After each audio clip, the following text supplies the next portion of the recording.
एक नगर में सदन कसाई जी थे। यूं तो उनका कुल धर्म कसाई का था, मगर वे थे बहुत उच्च कोटि के महात्मा। बहुत से महात्मा उनके साथ भगवत चर्चा करने उनके पास जाते थे। एक बार उन्होंने श्री जगन्नाथ जी के दर्शन करने का निर्णय लिया। मार्ग में थोड़ा विश्राम करने के लिए वे एक घर के बाहर बैठ गए। उस घर की स्त्री ने जब सदन जी को देखा तो वो उन पर आसक्त हो गई। पहले उनको भोजन के लिए पूछा। उस स्त्री के भाव से अनभिज्ञ सदन जी ने उसके हाथ का भोजन ग्रहण कर लिया। अब उस स्त्री ने कहा कि इतनी संध्या हो गई है, आज रात्रि आप यहीं विश्राम करिए। सदन जी ने पहले तो मना किया, मगर वे तो स्त्री की सेवा भाव ही देख रहे थे, तो उन्होंने रात में ठहरने के लिए हाँ कह दी।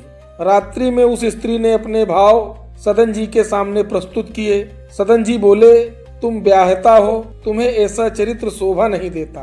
तो उस स्त्री ने समझा कि शायद ये मेरे पति की वजह से मना कर रहा है। वो स्त्री गई और उसने अपने पति की हत्या कर दी।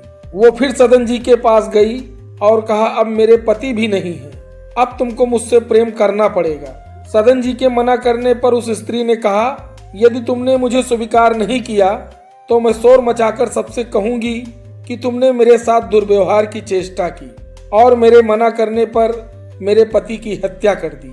सदन जी धर्मात्मा थे, वे कोई भी धर्म विरुद्ध आचरण भूल के भी नहीं करते थे। उन्होंने उस स्त्री से कहा कि मैं कोई भी पाप आचरण नहीं करूंगा, वे चाहे जो करें। उस स्त्री ने शोर करके आसपास वालों को इकट्ठा किया और सभी सदन कसाई जी को राजा के दरबार में ले गए। राजा ने जब सदन कसाई से सत्य के बारे में पूछा, तब सदन कसाई जी ने कहा कि मैं चाहे जो कहूं, किंतु मेरे पास मेरी सत्यता का प्रमाण नहीं है। किंतु महाराज, आपसे एक विनती है, मुझे प्राण दंड के अलावा कुछ भी दंड दे दीजिए। मैं जगन्नाथ जी के दर्शन करने जा रहा था और उनके दर्शन के पूर्व मैं प्राण नहीं त्यागना चाहता। राजा भी महात्माओं को मानने वाला था। राजा ने सदन कसाई को प्राण दंड तो नहीं दिया, किंतु उनके हाथ कटवाने के निर्देश दिए। सदन कसाई बहुत प्रसन्न हुए। उन्होंने जगन्नाथ जी को मन ही मन धन्यवाद देते हुए कहा कि प्रभु, आप कितने कृपालु हो, अपने दर्शन के पूर्व आपने मेरे प्राणों की रक्षा की। सदन जी के दोनों हाथ काट कर छोड़ दिया गया। वे शारीरिक पीड़ा से तनिक भी विचलित नहीं हुए।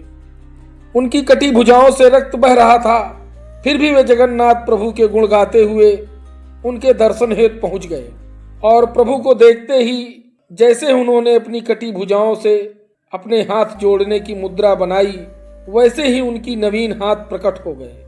सदन जी फपक फपक के रो पड़े। प्रभु ने सदन जी से पूछा कि तुम्हारे साथ इतना बड़ा अन्याय हुआ, तुमको जरा भी रोष नहीं आया मेरे ऊपर? सदन जी ने कहा, प्रभु, आपकी दी हुई विपत्ति में भी मुझे संपत्ति दिखाई देती है, तो मैं किस बात का रोष करूं? आपसे धन्य है सदन कसाई जैसे भक्त। ये कथा परम पूज्य प्रेमानंद जी महाराज राधा केली कुंज वृंदावन के श्रीमुख से कही गई। राधे राधे।